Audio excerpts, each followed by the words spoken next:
All right, let's get our Facebook groups in here before it's officially time to take off and talk a little bit of ball on this fine Tuesday evening. 1 check mark, and this one had issues this morning. There we go. 2 check marks. Welcome in, welcome in. It is Tuesday evening, 6:15 p.m. Mountain Time, and it's time for an episode of Building the Broncos. I am Nick Kendell, and joined by, as always, on these Tuesday evening shows, Carl Dumler. Carl, how are things in Kansas? Is everything still intact there? You're not getting hit with world terrible flooding? What's the news? Tornadoes, lightning storms, hail? Well, What's going on? this week was a giant hailstorm Oh my God. that the entire ground just looked like snow because it was just white with hailstones. So yeah, each week you never quite know what's coming next. 50-mile-per-hour winds, ice hitting, windows broken out in different places. Thankfully, we didn't have any of that. We only lost the main thing we lost was our garden. It got completely wiped out. My wife wanted me to run out in the middle of the hailstorm. She's like, "Go save my peppers." And What about me? I was a wuss and said no. Yeah. So we lost the peppers, lost the garden, and the family's a little sad about that. Well, the thing about gardens is they can grow back another time, but that's a big bummer. I mean, what's next? Locust? Our pets' heads are falling off. It's chaos out here. But let's enough about us. Today's been an interesting day, no doubt about that. I want to say hello to some people in here. Todd Ostendorf's in the house. Good to see you. C. Chang's in here with the angry smoke one going in here. There must have been some chat going before I saw this, because this is the highest one I see. It says, for me, Lutz was the biggest failure. Good to see you, Donald Willison Jr. Donald came in this morning choosing MHH over HBO, so appreciate that. And I also appreciate David Knucklerath coming in with the $5 super, saying good evening, Broncos country. Nick, Carl, Dylan, Scott, and Deacon Scott. He's still saying 12-5. Love that, David. And he's like, Buckham 3 times, MHH for life, Denver Broncos for life. Thank you so much, David. And still thinking about you and your family with the loss of your brother Rick. Hopefully, I'm not sure what was going on with the service or anything, but I'm sure it was a beautiful one, and do miss it, seeing him around the time. And he loved to post beautiful landscape photos too. He wasn't using mine yet, but hopefully one day, or was hoping for that. So I'll think about him a lot. I think about him a lot. R.I.P. Rick. Zach Powers coming in saying, Scott and Nick mentioned it on BFB this morning, but George Paton is counting down his days. This roster is rough for a GM that has had 3 years of opportunity. I don't know if I had said per se that he's counting down his days, but if this team fails this season, like, let's say that's a 6-win team, I know it's not Sean Payton who's out. So what do you think about this? George Paton, is he counting down his days? I mean, the roster does look somewhat rough, but it's just been one game. I mean, let's see what it looks like 6 weeks in. But what do you think? Yeah, like I said, small sample size so far. First game of a new coaching regime, trying to get some things worked out. One of your best players, Jerry Jeudy's sitting out with an injury that maybe could have made a difference on some things. There's a lot of things we could factor into why the Broncos lost this one. And, you got a kicker who gave up 4 points by missed things that goes from a win to a loss there just by the kicker alone. So George Paton, I agree. I think there's a good chance if this team fails, he's probably where everything falls onto. Because like I said, Sean Payton, he's going to be here for a while. Ownership's not going anywhere. They're the last to ever get lost or to get thrown out. Pretty much they have to about murder someone to get thrown out of the league at this point. And Russell Wilson, maybe he's the guy that gets it thrown on him and George Paton gets another year. But I still think, like Russell Wilson, we're going to have a stock up, stock down. He might be up on the stock up part where it really wasn't his fault why this team lost. Sorry, I know. but yeah, so George Paton, when you're looking at this roster, you're looking at some areas where there's maybe not the depth that you were hoping for, some bad contracts that have gone out there. A couple of his drafts before Sean Payton got here, up and down. You got some great players. Patrick Surtain looked really, really good this past week. You got Javonte Williams. It's looking like he's a decent star for the team. So you got a few players that look good, but the rest of them not adding as much depth as you had hoped. So yeah, I do think there's a chance he's maybe not here after this season. And I know it's something that you and I had touched on before as well. And again, not to get ahead of ourselves too much. One game, fluky things happen. I mean, the Bengals lost, the Bills lost, the Chiefs lost, the Chargers lost, the Steelers lost. I mean, just all these AFC teams, Patriots, all these good AFC teams lost this week. So I'm not too freaking out about being 0-1, but we'll see. But one thing that I saw from Zach Seegers, a good follow on Twitter for covering the Broncos and stuff, but something that I think you and I had talked about as well on a previous episode of Building the Broncos, 4 undrafted free agents making the team. Is that a sign of the quality of finding undrafted free agents, or is it kind of like previous years where some guys made the team and it's like, oh, it's because you don't really have talent on the roster or you're decimated by injuries? Too early to say. Without a doubt, we'll find out about these UDFAs. But a lot of times, if undrafted guys are filling out a lot of the roster, it speaks to issues in the depth. So we'll see. Yeah. No, I'm with you there. And I mean, you look at those undrafted guys, they really didn't do a whole lot in this last game. Most of them were inactive. Yeah. Right. No, I get that. But I mean, that's part of the sign that, I'm glad they made the team, but obviously they're not good enough to be in the games yet. And you got McLaughlin, who did play. He didn't do anything explosive like we saw in the preseason. So you're starting to kind of go, was that because he was going against second and third stringers that he was able to do some of those things? And again, it's very small sample size. And so I'm not trying to get too far ahead of myself by any means. So don't take that as me saying that he's a bust and he won't be anything in the league. Yeah. Like I said, it just, as we gather more and more information, we'll be able to tell whether this was lack of talent on the team or these guys just happen to be very special in 1 year. Yeah. We'll find out. Sample size will get bigger, and the sample size of the drives will also get bigger. We won't see another 6-possession game. I'd almost bet the house on that.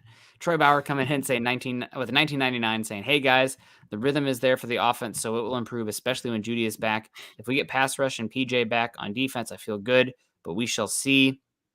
Yeah, PJ Locke being back will help the defensive depth chart, no doubt. I'm curious to see what happens with Quan Williams, Riley Moss. What does that mean for Essang Bassey's role on this team? Maybe he's your third safety depth. I mean, they tried it in preseason, and he looked pretty good deep, I thought. Mm-hmm. I've been an Essang Bassey, doubter. I'll wear that, and he has limitations, but he's holding Hunter Renfrow to 0 catches this last week. Some of that scheme, but still, we'll see what happens there. I don't feel great about the defense and some of the questions on the offense and the weapons, but there's definitely room to improve. And without a doubt, I think the offense looked better than it at any point last season. Yeah, no, I'm with you. I think they had, the third best lack of 3 and outs, where last year that was a huge issue. I mean, they could never get any kind of rhythm going. I think only one drive did they not get a first down within the drive. And, like I said, Russell Wilson, he looked calm. He looked like he knew what he was doing with the football, knew where he was going with it. Run game was a little bit up and down, and we'll talk about that as we get further into the show. Pass blocking, it wasn't horrible, I would say. There was that. Yeah. Okay. Yeah. The one drive was really, really bad, where they got into 4th and 50. It seemed like Crosby just went into superhero mode. Yeah. Yeah, exactly. And so other than that one drive, I felt like they did a decent job of protecting. And without Jerry Jeudy, players did decent. I mean, Brandon Johnson had himself a pretty decent game for his first time really stepping on the field in that way. Greg Dulcich looked okay before he got hurt. I'm trying to think who else. I guess I would say Cortland Sutton, about what I expected from him for a first game back. And then Marvin Mims, I don't know, left me a little bit more to desire. I was hoping for just a bit more from the rookie, but maybe I'm just too excited about him, and I keep forgetting that he's a rookie.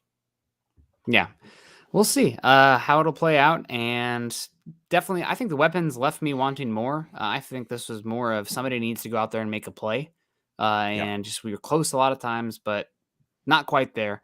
And William comes in and has to say Judy and Dulcich being out was why we weren't throwing down the field. Judy and Dulcich know how to get open a lot and get yak. Sutton and the rest of the guys get the ball usually for 8 to some yards.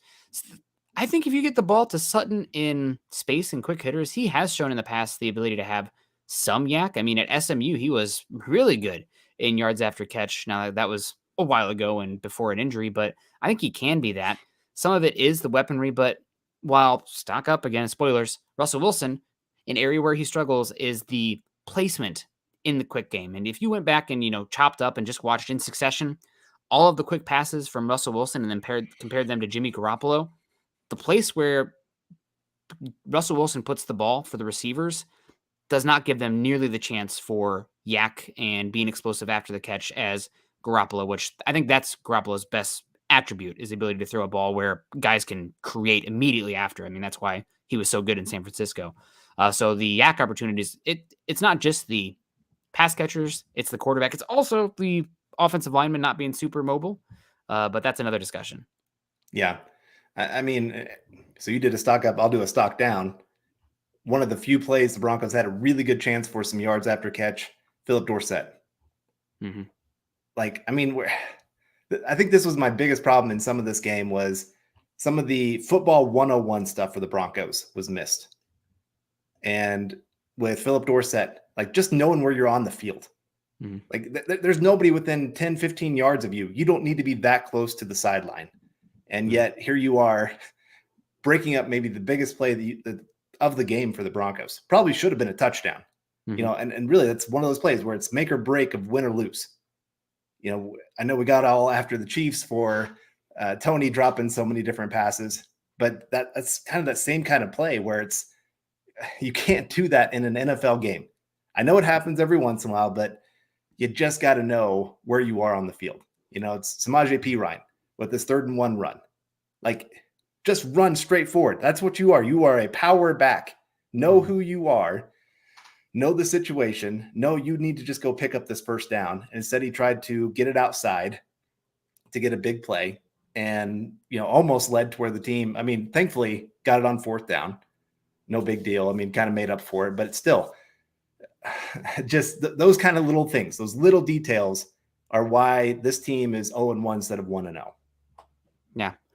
Game of margins. And unfortunately, that's where the Broncos are at right now. And maybe changes expectations a little bit, but it's still 0-1. We'll see what happens next week as well. We got Michael Ronquillo coming in saying good evening, Nick and Carl on building the Broncos. Go Broncos and buck 'em. Thank you so much, Michael. We always really, really appreciate you coming in and supporting us. Also, we got Casey Nickel coming in with the Divine Break logo there at $4.99 Super saying, let's send Denver the 1st round pick that would have went to the Packers and a 3rd for Wilson, who says no.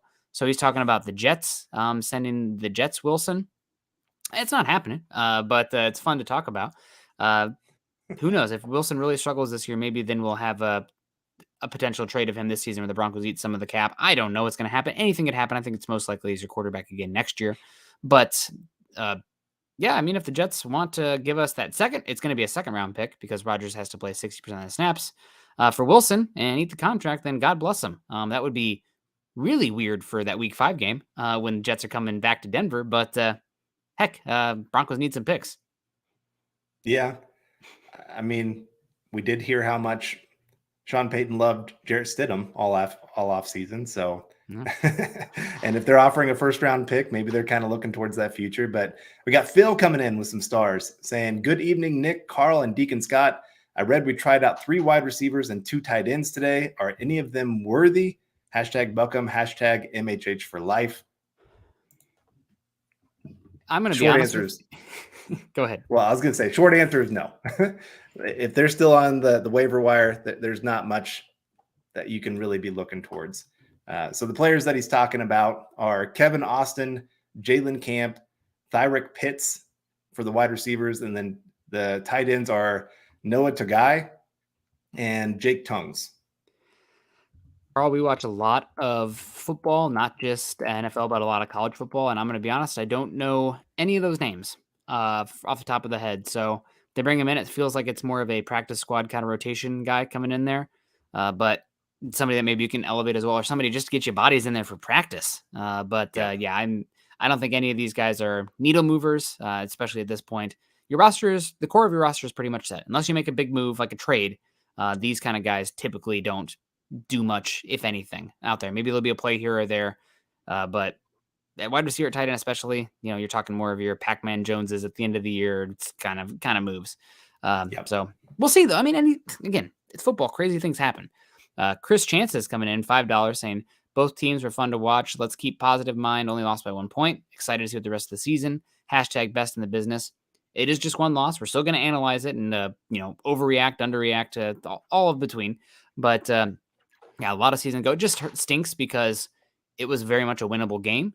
And the Broncos, lost because of lack of execution in some areas. I mean, they were very penalized, although Sean Payton had some penalized teams, and they talked about discipline, but he had some pretty penalized teams out there in New Orleans, and special teams. Again, it's just areas that are very frustrating. And again, the one thing that is so odd is that you look at the score, 17-16. Oh, here we go again. Same thing as last year. But last year, the Broncos had, I think, the most drives in the NFL, and they were still one of the worst scoring teams. So that just shows like absolute terrible efficiency. They're actually pretty efficient in this game. So only 16, but touched the ball 6 times. They haven't had a game with only 6 drives, offensive drives, since 2000, I think.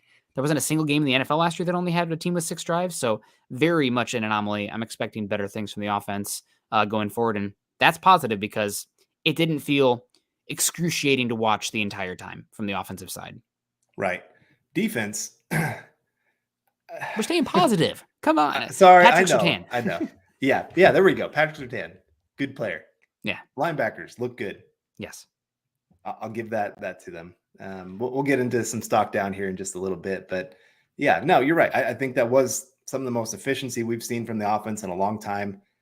It didn't feel like there was really any panic at any point. Like even they'd have a penalty. Last year, if there was a penalty, you're like, we're done. Drive's done. It's 1st and 15. Might as well just punt it right now. Yep. Where this time, we got a penalty. Okay, we're still going to go get that first down. We're still going to go make a play. Somebody's going to get open. Like wide receivers were actually wide open on a lot of plays. Mm-hmm. Easy throws, easy completions, keep that ball churning. It was really nice to see that happen for an offense that we haven't seen that, like you said, for 6-7 years. Mm-hmm. Yeah. Lawrence Rivera coming in over on Facebook with the support. Thank you so much, Lawrence. He says a combination of George Paton's salary whiffs and Sean Payton being cocky without winning are starting to show bad is all I'm going to say.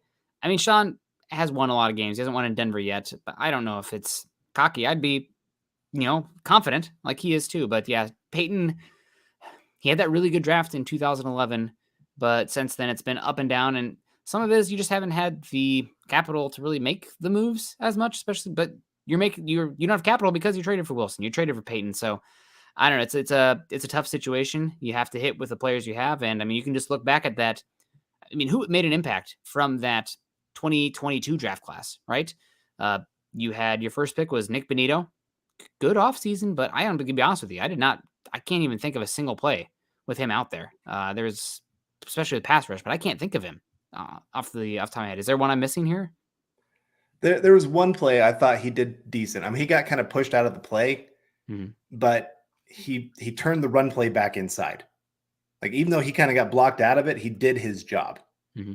So you could argue, maybe he didn't hold his spot as best as you would like, but if he gets the runner to turn inside, I feel pretty good about that rep for him. And I wanted to ask you this question. It looked like a lot of what they were doing just pass rush wise was a lot of kind of gap filling in, make sure to collapse the pocket around Jimmy G and, force him where he can't get outside of the pocket, which to me, I'm going, it's Jimmy G. Like that's where he lives, is in the pocket. He's not an athlete. He's not going to get out there and run a whole lot. Of all the quarterbacks, why in the world would you play that kind of system? I would assume that there are more run-centric blitzes where you're kind of 2 birds with 1 stone and you're trying to fill those gaps against the run. I mean, there's a reason that Jacobs and the run game for the Raiders were terrible, and I think the Broncos being aggressive in that kind of way, maybe to the point of overcommitting to it, which is weird to say, but that's another thing. Also, if you're blitzing that much, it's kind of weird you see that aggressive blitzing paired with the soft coverage as well. And that was one thing with Demari Mathis that I thought was odd, and that's circling back to 2022 class, right? Greg Dulcich injured again, hamstring for the 3rd time, same hamstring. Wazirike, obviously, the off-field stuff, he's gone. Demari Mathis, I mean, we liked the pick when it happened for a 4th-round pick, but he looked pretty darn bad. And then after that, I mean, not a good class. So you don't get any positive contributions from that 2022 class. And nobody from 2023 as well. I mean, the Montreal Washington, Mims. I mean, you talk about 2 classes there with not somebody out there who made a big contribution on that roster. So, I mean, here you are with some of those issues. We'll see. It's early. A lot of those guys will hopefully improve, and especially that rookie class. Colby C. Collier coming in and says, if we're going to win 10 games or over, we were supposed to win the close ones, especially at home, especially against a team that is on paper not very talented. And talk about like the discombobulation of the Raiders too with the Chandler Jones stuff, and then they come in and play pretty well, especially on offense. You're supposed to win those games. You're going to be a 10-win team. What did Vegas have the Broncos at? 8.5. That seems probably about right. Vegas is probably going to hit it. This is a game that if you're going where the fan base thinks they should go and where you want to go, you win this Raiders game. I don't know if they're there yet. A lot of season to go, but I don't know if they're going to get there either. Yeah, you're going to have to steal one later on that you're not supposed to win to make up for this because, you're right. This is supposed to be one that you're supposed to win. So let's say you got your next 3 games. One, you got to beat Washington this week. That's pretty much a must win. They're a bad team at home. You got to win that one. Let's say you steal one against Miami. That would be one where I'd go, okay, right there. We've made up for the Raiders game that we should have won. Yeah. Because to me, going down to Miami in September, you don't usually win that kind of game. Chiefs, one of those Chiefs games, stealing one of those for you, that makes up for this loss. So that's kind of where you're looking when you're looking down the schedule. And maybe, like I said, as this team gets better, the defense gets maybe some things figured out working under Vance Joseph. Offense continues to build on everything. Jerry Jeudy gets back, maybe get some explosive plays going, all those kind of things. And maybe you start catching a little bit of fire, get a little momentum going. But you're right. This was a tough one to lose this right off the bat. You're at home against a bad team. You need to win those. Yeah, it's we'll see if they're a bad team. And also I saw a comment, you guys, we're not writing off the 2023 rookie class yet, but you're hoping to have some contributions. I mean, Mims, that was a golden opportunity in this one. He was out there for a good amount of snaps and didn't see him. So, I mean, it's, again, the first sentence has been written on their career in that draft class, let alone, the first chapter. So we have a lot of time to go, but didn't see them much this week. Keeping tabs on it. Rod O. Gibbo coming in over on Facebook says, do you guys know of any plans or players that will help increase our pass rush and defensive line? I think that the guys that you have in-house are probably the ones that you're going to, ride with, and you hope that you see better from them next week. Fortunately, you're not going to have as many quarterbacks that are as, catch it and then throw it as Jimmy Garoppolo, protecting himself in that quick pass game. I think Sam Howell is probably going to be a little bit more aggressive/reckless. So you're going to have an opportunity here to get after the quarterback against Washington. As far as increasing the pass rush, maybe if it's so dire, they'll try to figure out ways to work in Drew Sanders more. Maybe they'll live with the edge setting questions/size limitations of Nick Benito and just to get more pass rush prowess out there. And maybe Baron Browning comes back in as a contributor. I don't know at this point with his injuries, but I don't know if there's anything that is on the horizon other than hoping the guys that you already have in-house really stepping up and playing better. Yeah, you're right. Other than a trade, it's hard to see. There's nobody really coming off the street that's coming in. You're going, all right, yeah, this guy, he's going to be a great contributor for our team. Yeah. Again, there's a reason that they're on the street. It just, you don't leave a lot of talent out there unless they are just demanding ridiculous contracts that just make them say, you know what, I'm willing to sit out until I get the contract that I want. I'll wait for some injuries, those kind of things. So you're just kind of hoping, like I said, maybe some better defensive scheme calling, some guys taking a step up, looking at this past game going, you know what, I sucked. I got to do something a little bit better. Drew Sanders, like I said, he didn't have a single defensive snap this last week. And Sean Payton talked about it and said, we trust him. We just got to get some packages out there for him. Yeah. And so maybe that's why after you look back at this film and you say, okay, this is the guy. We got to get him back in there. He's a guy that can get after the quarterback for us. They'll have to switch it up, and I think you have better chances going forward against other opponents. Patrick Wiltsey says, aloha, gent. Still optimistic for the year. Raiders still suck. Mahalo. I'll catch up on Broncos for breakfast tonight. Good to see you, Patrick. Always appreciate you. David's in the house, too. Good evening to you. Michael Williams in the house. Tyler Brooks says, will this team improve or worsen? I'm here in Knoxville, Iowa, but not a Hawkeyes fan. Oh, rude. Sorry, Nick. That's okay. Not everyone can be perfect. And I think the team will improve. Week 1, you still have a lot of way to go. The big thing that makes me bite my tongue on that one is can they freaking stay healthy? Because it's unbelievable at this point. Somebody just bury the voodoo doll. We've had enough. Stop. We're good. But I would say improve overall, and I think you should be optimistic. I think it'll look a lot better too when you have more than 6 possessions. I think fans will be excited to see some offensive competency, and I think the explosives will come. Sean Payton we'll have some ideas of what the team needs to do to get teams out of those super conservative umbrella coverages to make them pay. Hopefully. Yeah. No, I'm with you. And we got Phil coming back in, says, where was the edge rush? When is Browning back? Is VJ not scheming to take advantage of our best players? So Baron Browning at least has to sit out 4 weeks since he's on short-term IR. So week 5 against the Jets would be the earliest he can come back. I can't tell you if for sure that's when he's going to come back. Like I said, it's the earliest he can come back. A lot of times it takes a couple weeks for the players to get back into things. So usually they'll take him off, give him a couple weeks of just practicing, and then kind of get him into the lineup. So we'll see on that. And then again, how much can he really bring as a difference maker when he's been sitting out this long? VJ with his scheme, man, that's a good question. I was not impressed this first week. Again, they sold out to stop the run, and they, for the most part, controlled Josh Jacobs. But then playing those soft coverages on the back end made for some really easy completions. That's exactly what Jimmy G wants him to do. That allows him to get the ball out of his hand early, let it get into the playmaker's hands. So it was a little frustrating to see that side of things. But then again, there's a lot of players missing tackles that allowed for a lot of extra yards to happen. Some guys getting late to the ball. Justin Simmons, this was not a good game for him. No. For him being recognized as maybe the best safety in football, there was a lot of plays he was late getting to the spot. Or just bad tackle technique. Yeah. Yeah. So, yeah, there's a lot of things. There's a lot of blame to go around of why the defense struggled week 1. And VJ's part of that for sure. I would say I'd lay probably 40-50% of the blame at his feet just because he's a coach. He's got to do better. But then the rest of it on some players, Kareem Jackson, you got to know you can't do that kind of hit. When your team needs to stop, you've got to stop, and then you go and do something like that. It's just a selfish play. It's just stupid. And there's just a lot of that. There's a lot of really stupid plays. Demari Mathis, some of his grabbing, he didn't need to. It was going to be an overthrow, and he just grabs the receiver and pulls him down. Those kind of things. I understand you panic. You're a young player, but those little details, those little things are the make or break of a win or loss.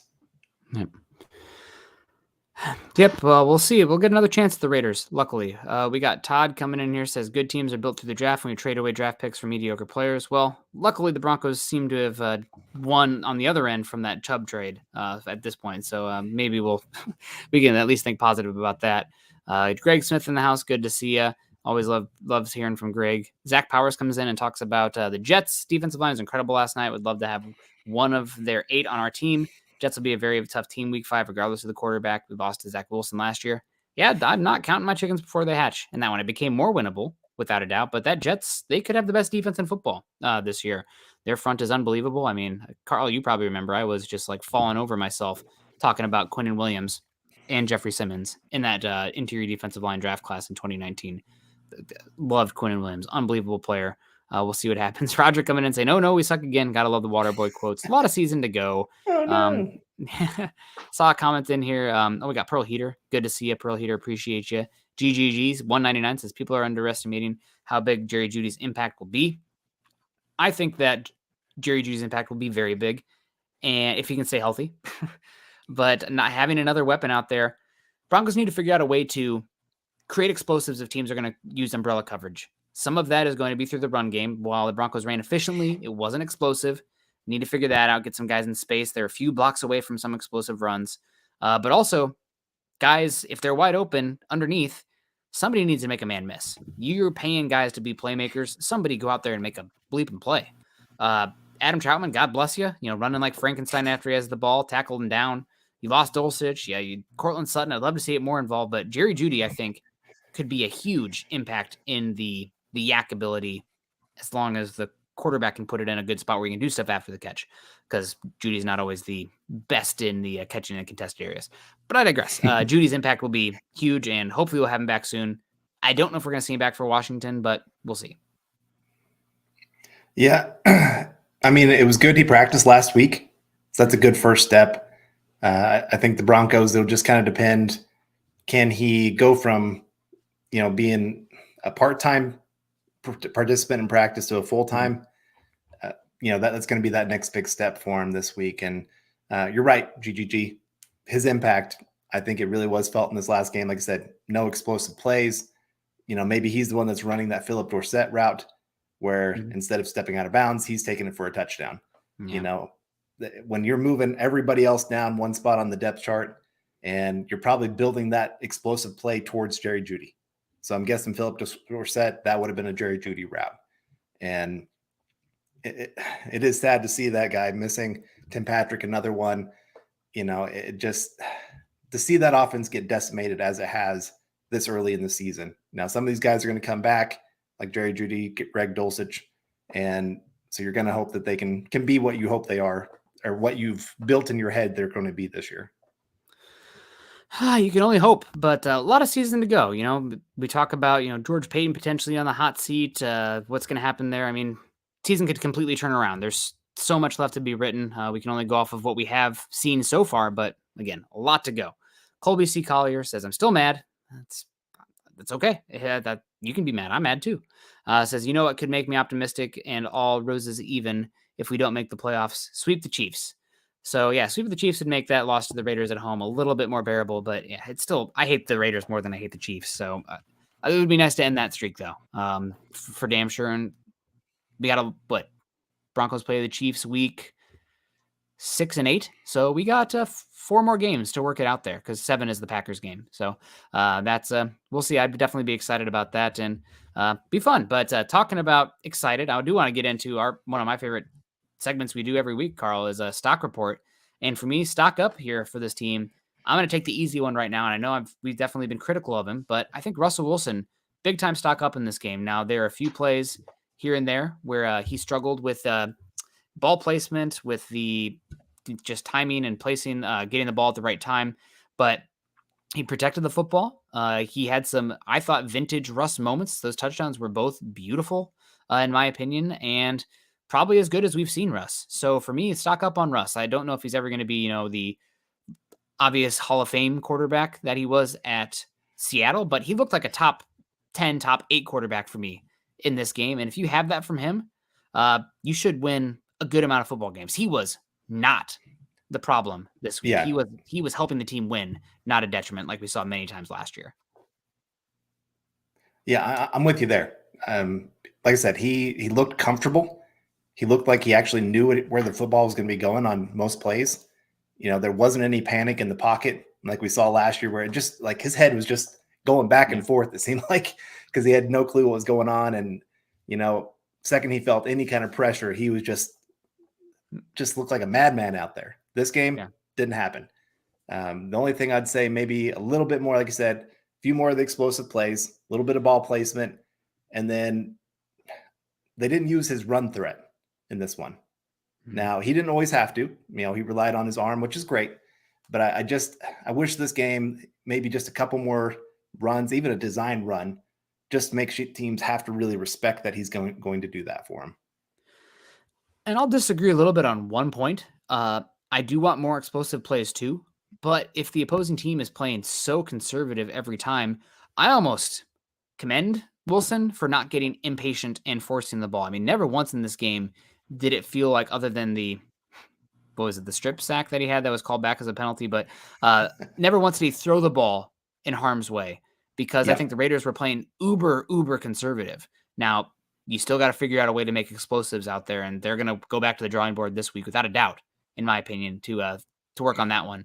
But I think that I actually appreciated his taking what the defense gave him. Just at some point, somebody needs to step up and make a play. Yeah. All right. Well, I'll give my first stock up for you here, and I'll go with Garrett Bowles. Okay, that was another one. Yep. Yeah. Great game. I think we're kind of harping the entire offseason that this is a guy that probably playing his last season with the Denver Broncos. He's not lived up to his contract that he got after his one great season, but he only gave up one hurry the entire game, looked decent in the run game, looked like a player that knew what he was doing out there. And, as much as, again, like I get after his contract, this was one of those games he actually kind of lived up to that contract, being a true left tackle, doing well for Russell Wilson, and allowing them then to be able to help Mike McGlinchey, on the other side. After that one really bad drive, you pretty much saw that there was a double team on that side to help out every chance that they got. So, good on him to bounce back that way after all the pretty much a lot of negative talk. There's some people talking about how he'd get cut this offseason. During preseason, he looked terrible in a few plays. So for him to go out there and have that kind of consistent game, win most of his matchups, just very much stock up for me. Yeah, he was the other obvious one here. I just wanted to, we're critical of Russell Wilson considering what they traded for him. So when he does well, we need to be fair. And I thought he had a good game. A lot of people are still coming for him. And I was like, if your bar is Patrick Mahomes or what Trevor Lawrence was this week, then he did not have an amazing game, but it was good. It was a B+ game from Russell Wilson, which we maybe had one B+ game, if that, last season. So if we get that the rest of the season, sign me the hell up. But Garrett Bowles as well. You're right. We talked about him a lot. He was terrible in that Arizona preseason game. He was silent out there in this game. I don't think there were any penalties. The pass protection was good. He was, very, very good game from Garrett Bowles. Maybe his play was amplified by Mike McGlinchey struggling on the other side. I saw that Scott posted in our chat to McGlinchey's PFF grade with a 55.2 overall. Max Crosby definitely gave him a hard time in this game, but hopefully it'll be better this week against Chase Young and a very talented Washington Commanders front seven, but we'll see. But Garrett Bowles, shout out to him. Again, we're critical of him when he's poor, but if he plays well, then praise him. We want to praise these guys. We don't want to be, haters all the time. But unfortunately, stock down time to be a hater. We already talked about it a little bit. We don't have to spend too much time on it, but Demari Mathis, woof. What a horrible game for him. Just looked completely out of sorts. Jacoby Myers had him in hell in this game. Many times gave up 2 touchdowns. I think 8 receptions for over 100 yards. I'm going off the top of my head on that one. But it was an ugly, ugly game from Demari Mathis. We talked a lot about, I think even Greg Rosenthal at NFL Network said the Broncos, the only thing great about the roster is the secondary. Well, your secondary is typically only as good as your weakest guy, and Mathis looked dreadfully weak out there this one. So stock down. He was major stock down his first game last year against the Chargers. Bounced back, played a lot better. Hopefully he'll play better in this one, but he was just bad. He was so bad to the point where it's I understand people piling on Vance Joseph, but what are you supposed to do if your cornerback's just getting cooked left and right? You stopped Jacobs, you stopped Josh Jacobs, you slowed down Devontae Adams, you took the ball away. Your cornerback's getting roasted and you can't get home with your guys. I don't know what to do. Yeah. Yeah, there's only so much you can do. And it was 8 catches for 95 yards, 2 touchdowns. God, terrible. Allowed over 150 quarterback rating just against him. So auxiliary-wise, without even playing, stock up Riley Moss. But as I say with my Iowa shirt on. But there you go. Mathis for sure stock down. And stock down always sucks, but it was bad. Yeah, I'll go Frank Clark. Okay. You just talked about it. There was no pass rush in this one. And so got 0 pressures, had that one really bad penalty. It's 3rd and 3. Maybe you can get yourself off the field, and you got him pinned back there pretty good. Jumps off sides. Wasn't even close. It wasn't like a little jump. It was boom. He's in the backfield. There's no denying what happened there. And like I said, just to have such a negative play and then have very little positive on the other side of it. He had 2 tackles for the game. And so here's a guy that a lot of people thought would be starting the season. And, then he loses his starting position. He kind of had a few, I would say, not great interviews. Like when they're asking him about, hey, have you ever played in the 4th quarter of a preseason game? And he's like, I don't want to talk about this. And, just about that. Yeah. Just getting really frustrated about it all. And so I don't want to see him become a distraction for this team because, he's been used to being a starter his entire career. And some guys don't take that demotion down very well. And, I'm guessing a little bit of it was, I got to go make a play. I got to prove that I should be the starter of this team. And I get that. That's great. But you can't do it to the detriment of the team. Mm-hmm. Yeah, he was okay out there. I'm curious to see what it looked like more. I honestly thought we'd see more Benito out there, given his prowess. But I guess they just game package wise, they were so hell bent on stopping the run that they decided that going with Frank Clark was a better call on that one. And we'll see what it looks like this week. But I definitely am biased towards playing the younger players and see if they can sink or swim. So maybe we'll see a little bit more Benito going forward. I mean, pick 64 overall last year. Got to figure out what's going on there with him. Phil McLaughlin says, guys, what was the run pass ratio? Why don't we try at least one run attempt in the first down on the 8-yard line? Couldn't tell you why they didn't try at least one rush attempt. I guess they wanted to have more options out there in the past. If you're talking about a goal line opportunity when they didn't end up scoring, kicking a field goal. Run pass ratio, I don't have that off the top of my head, but it felt pretty even. I would guess probably about 55% to 45% pass to run. But I'm not sure off the top of my head. I can look that up while Carl answers, unless he already knows. Well, it was 34 pass attempts to 22 rush attempts. So about mental math there, about 60-40, close to that, which is maybe should have ran it a little bit more than they did, but they were efficient on offense. I can't really complain too much. They needed more explosives, but it didn't happen. I thought at least they were efficient. Yeah, no, like I said, I really don't have a whole lot of negative to say about the offense. Like I said, just a few plays, things didn't quite work out. Penalties killed Cup that one drive for sure. Then you got the missed field goal, the missed extra point. Those kind of things, taking points off the board. I don't discredit the offense for that. The offense did their job. They got you in scoring position, and then your kicker messes it up. If we're talking stock down, way down, Will Lutz has to be that guy. You trade a 7th round pick for this guy. Mar was actually looking pretty good those last 2 preseason games. Wasn't enough. You go and get this guy because he's your guy that doesn't miss those extra points. And then he misses an extra point. So those kind of things, it just drives me crazy to see that of a kicker. I wouldn't say he's not the only reason that he cost you the game, but he was definitely a big part of why the Broncos lost this one. Yeah, and post-game interview looked like he was taking it pretty hard, but I mean, you're a kicker in the league. You're out there. I don't feel too bad for you. You gotta either deliver or you're gonna be out of a job. I mean, that's true for anybody, but you're playing a game, doing a lot of stress, but a lot of chance to make some money too. So got to be better out there. And I think he will be better going forward. Now, was it better to the point where you should have given up a draft pick, even though it's small? But I mean, you kept 4 UDFAs, so obviously those late picks matter to your GM. But yeah, we'll see what happens with Will Lutz going forward. I wanted to give you a chance. So we just did back-to-back negatives, Carl. I didn't want that because we typically do 3 positives and 2 negatives. So I'm going to give you a chance since I took it first. Give me your next stock up guy. I'll go another offensive lineman. I'll go Quinn Miners. Okay. I thought he was another one, did very well both in the pass and the run. I'm trying to remember. I don't think he actually gave up a single pressure in this game, if I'm remembering right. I'll look it up here just real quick. But yeah, he didn't give up a single pressure on 36 or 42 pass block attempts. And like I said, looked good in the run. He's always going to look good in the run. I mean, he's a mauler. He's going to move earth. Mm-hmm. There's one really nice pull play, made the block, springed him for, I think it was like a 7 or 8 yard run, something like that. So when I watch that, I'm going, hey, this is that young guy, one of those nice draft picks that's actually really playing well for you. If he can stay healthy, that's another thing for him. He's one of those players. If he can stay healthy, I think he can be a really plus player for you moving forward.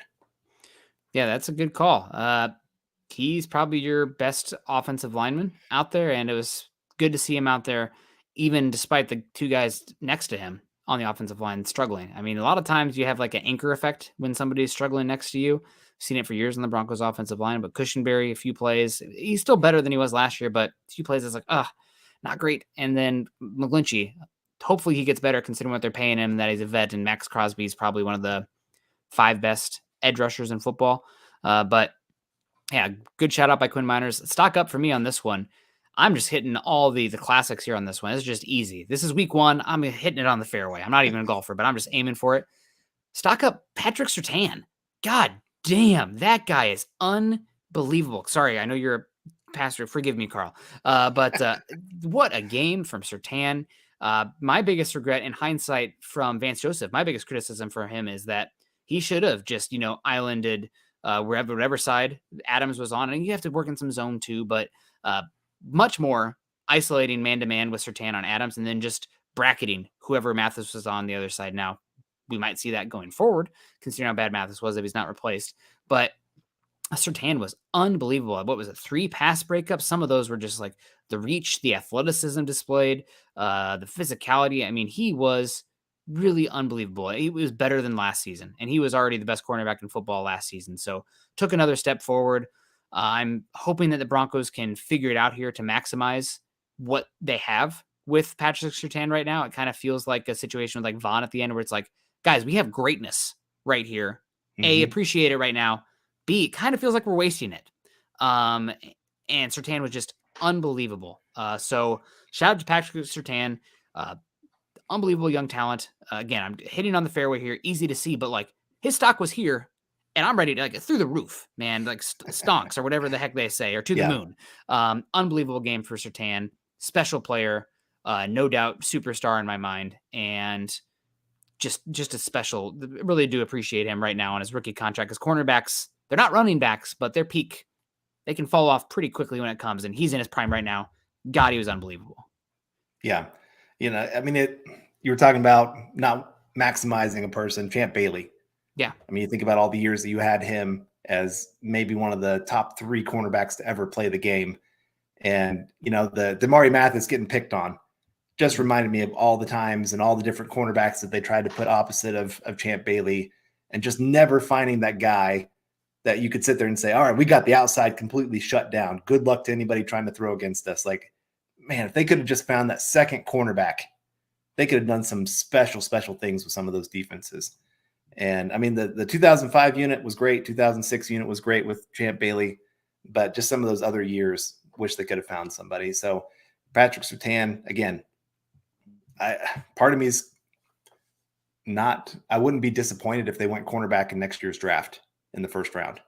Like if you find a guy that you think can be a great number 2 and shut down that other side. I know you got your Iowa boy. You got to see what he is for sure in Riley Moss and Demari Mathis. He was up and down last year. So I'm not going to sit here and say, oh my gosh, this guy is going to destroy the entire season.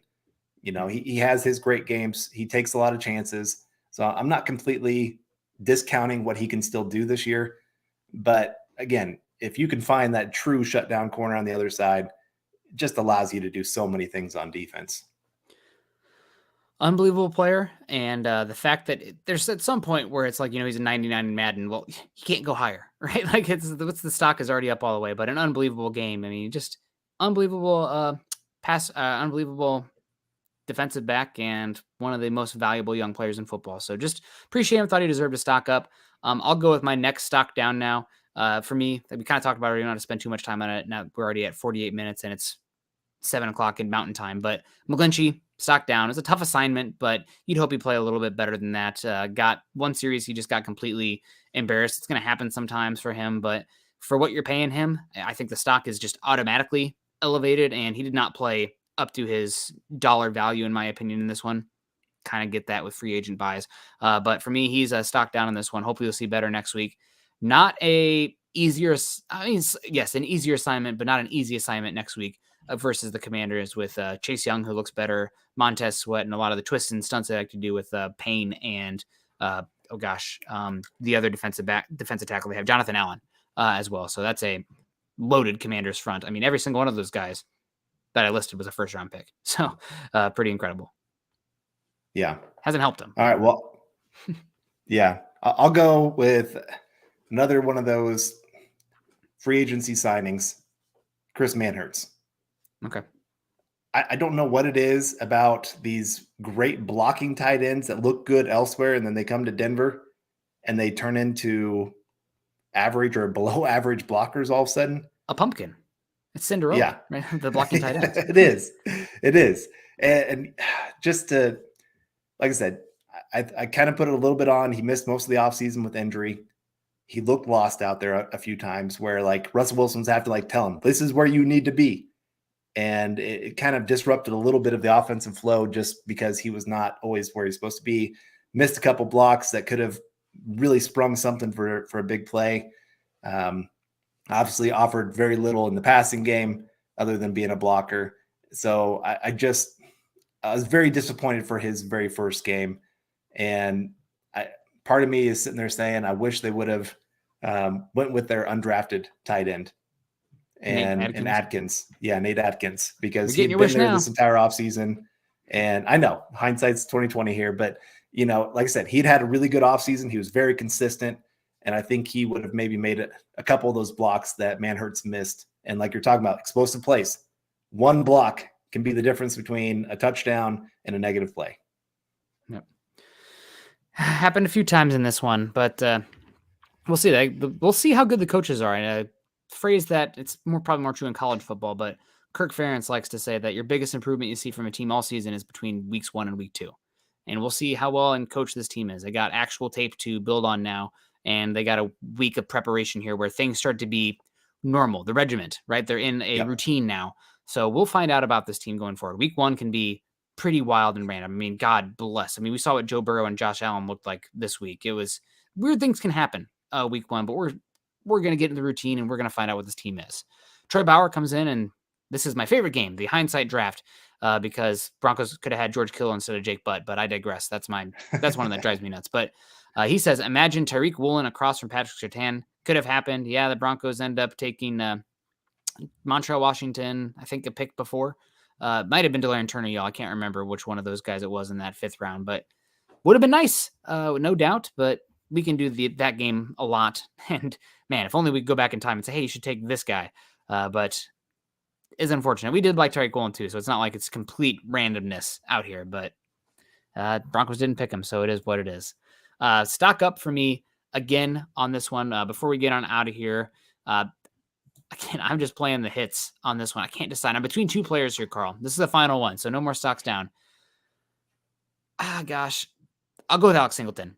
He had an awesome game. The pass rush, the pass coverage, getting his hands on that football to deflect it up for the pass coverage, playing with, not to be over, too many cliches, but hair on fire. I mean, he just brought an energy. I think he was the main cog for the reason that the run defense was so good against Jacobs. Singleton's a dude. They got him on a pretty good contract as well. He might end up being the best bargain signing they had all season. So Singleton for me, stock up, having a great season in 2022. Sometimes you see guys on contract years play great and then regress. I thought he played just as well as, if not better, than at any point last season. So Singleton, hell of a game. Super impressed by him. I thought the linebackers overall did well, but Singleton especially. Stock up for me. Great game. Fun player. Yeah. I thought about going with his Bash brother, Josie Jewell. Okay. I mean, both of them, like I said, I know a lot of people will get after the Broncos for not having like this elite athlete in the middle of the field. But I think I've figured out more and more, having somebody that just knows what they're supposed to be doing. They're at the right spot at the right time. They don't always have to be the best athlete. Like the best athletes, some of them are always a step behind because they just don't always understand what's going on in front of them. Mm-hmm. And Josie Jewell, Alex Singleton, both those guys, they seem like they're 2 of the most prepared players week in, week out. Where you're seeing like Josie Jewell pointing at like, hey, run play is coming right here. Everybody, right? This spot, this gap, go get it. And like most of the time he's right. There's a couple times he's going to be wrong and it's going to lead to a big run play. But for the most part, like I said, I think he did well. Coverage wise, did fine. I didn't see anything issues wise with him in coverage. I don't think he was even targeted the entire game. So a lot of times teams like to pick on their linebackers. I thought they did well handling all of that. Josh Jacobs, that was probably his worst game that he's ever had against the Broncos. Only 48 yards on 19 carries. That is doing your job in the middle of the field. Mm-hmm. That's, like I said, that's the best I've seen them handle that. And Josie Jewell, Alex Singleton, 2 of the best that made that possible. Yeah, it was a great job by the linebackers. That's one of the things that's almost frustrating about the draft, and you should always think long-term for the draft. But like the guy that I'd probably be most excited about, Drew Sanders, are you taking one of your better position groups off the field to fit him in there? I mean, again, the draft's not about the immediacy. It's a long-term thing there. So I don't mind that. But just, I guess that's a a positive still, because you're talented enough that you don't have to force them out there. So yeah, a final bit here that we wanted to get into. We do have some Greg Dulcich injury timeline updates. Adam Schefter came out today and saying Dulcich is going to be out multiple weeks with a hamstring injury. Unfortunately, it is the same exact hamstring that he suffered injuries last season. It caused him to miss, I think, some of preseason and the first 5 games last year, and then missed the last 2 games of the year last season. Same exact hamstring, injured again. I know that there was talk that he worked offseason to improve his hamstring flexibility, strength, so that way he wouldn't get injured again. But alas, here we are again with an injury. Maybe Dulcich should have been stocked down for injuring the hamstring again, which sucks. I hate to do that, but I mean, can't depend on it if you're not on the field. So Dulcich is going to be out. We have not heard yet if he's going to be on short-term IR, but I would not be surprised at all if that is the case, just to make some more room on the roster for them. But they only have so many guys they can activate, so it starts to become a numbers game for them on that as well. Yep. So that'll be a big loss. Like we've talked about, he's one of the more explosive weapons on offense, does some great work, yards after catch. So they're going to have to figure out how to make up for some of that, because there's not really another tight end on this roster that can do some of the things that he does. And I know this is where another one of those hindsights of getting rid of Albert Okwuegbunam, what could he have been if he stayed here on this roster? Again, you can't always play scared where you're always playing for injuries. They're going to happen, and you're going to have to make up for it. But I think you can still make up for it with some of the different receivers on this team. Yeah, without a doubt. And I know we got a big super coming in from Michael Ronquillo, as Scott and I both click it there. Says, all the Mile High. Yeah, I know. I just told Scott to click it. That's on me, Scott. It says, all the Mile High Huddle podcast and hopes are the best in the business, covering the NFL. Go Broncos and Buckham. We appreciate you so much, Michael. You're, God, what a superstar for us and supporting the show. Maybe the Broncos have not been consistent over the years, but God bless you have and supporting the show. So we really do appreciate that. That's big time. And appreciate the kind words as well, supported by the financial contributions. I mean, I don't even know what to say. I mean, that is so generous. So we really, really, really do appreciate that. Appreciate all you guys coming in today. A lot of super chats. Troy coming in. Michael came in a few times. You guys killed it in the chat as well. Don't love it that, sometimes it feels a little doom and gloom in here with the Broncos losing, but it's hard because people get upset when you're too harsh or too nice, right? It's like, we can only analyze what we've seen so far. It's not the end of the world. You're 0-1, but it is a position you didn't want to be in. I guess you can't please everybody, but we're going to be authentic to ourselves in our analysis. So any final thoughts, Carl, before we get on out of here? Yeah, I would say, I remember the Patriots were one of those teams that was notorious for starting slow. And everybody be like, oh, yep, this is the end of Tom Brady. Like, he's lost it. And then they all of a sudden win like 10 games in a row. And then everybody's mad that the Patriots are still great. And I'm not saying that's what's going to happen with the Denver Broncos, but like I said, there's a lot of changes that happen from week 1 to week 2. A lot of very fluky wins seem to happen week 1 that just kind of come out of nowhere. It's a real guessing game. I picked mostly home teams. I do a little bracket thing with some people, and that didn't work out very well for me.